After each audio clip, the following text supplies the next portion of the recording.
Halo semua, saya Tiffany Regar. Hope you like and enjoy my content. Pada kesempatan kali ini, saya akan membahas tentang novel-novel tentang praktik korupsi di Indonesia. Tetapi saya akan menjelaskan salah satu novelnya, yaitu yang berjudul Senja di Jakarta. Novel ini merupakan karya dari Mokhtar Lubis yang diterbitkan oleh Yayasan Obor Indonesia pada tahun 1963. Menceritakan permasalahan-permasalahan rakyat Indonesia di tahun 50-an.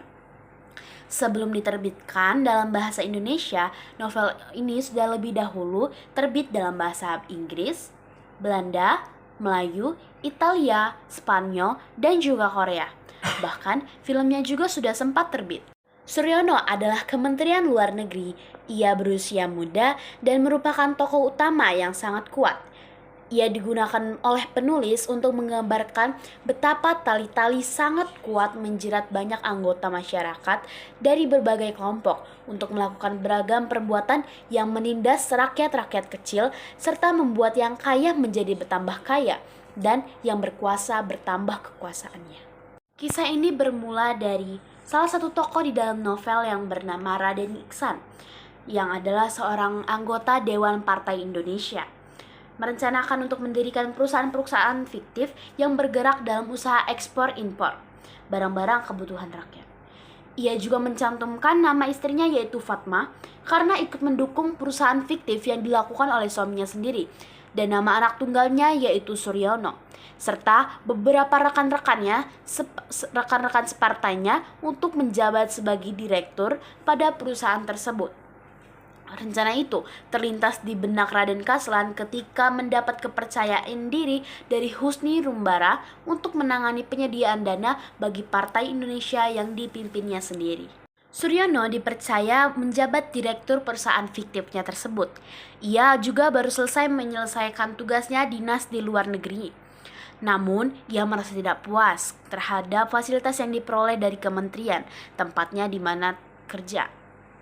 Oleh karena itu, ketika ayahnya memaksakan untuk keluar dari pekerjaannya dan mengajaknya untuk menjabat direktur di beberapa perusahaan, ia langsung menyambutnya dengan senang hati.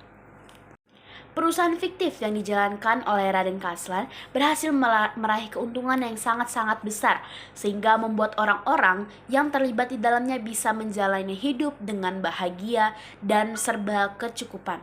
Sementara itu di sekitar, Pak Eji dan istrinya harus berjuang dan menahan lapar untuk menghidupi dirinya dan juga keluarga. Kesenangan dan kepuasan yang dimiliki oleh Raden Kaslan dan rekan-rekannya itu tidak berlangsung lama. Karena ketika koran-koran terbit di ibu kota memuat berita tentang perseteruan antar partai dan yang salah satunya membicarakan tentang masalah perusahaan fiktif itu, semuanya luluh lantak seketika. Raden Kaslan dan beberapa rekannya ditangkap oleh penegak hukum, sedangkan Supriyono dan Fatma mencoba melarikan diri. Suryono tewas, sementara Fatma mengalami luka-luka dalam sebuah kecelakaan maut. Novel Senja di Jakarta tidak hanya mempertontonkan perilaku hedonis dan juga koruptif, tetapi juga menyeratkan gambaran perilaku masyarakat yang masih mengedepankan sikap seperti sopan santun, kejujuran, nurani yang baik, dan juga perilaku yang sangat terpuji. Selain itu, tampak juga sikap menghormati, bersyukur, mendoakan orang lain, kesadaran, rela berkorban, tolong-menolong, dan juga ikhlas. Hal inilah yang dapat kita patut contoh di dalam lingkungan kehidupan masyarakat dalam novel tersebut. Cukup sekian ringkasan sedikit tentang novel Senja di Jakarta. Semoga kalian dapat mengambil pesan moralnya yang baik. Terima kasih.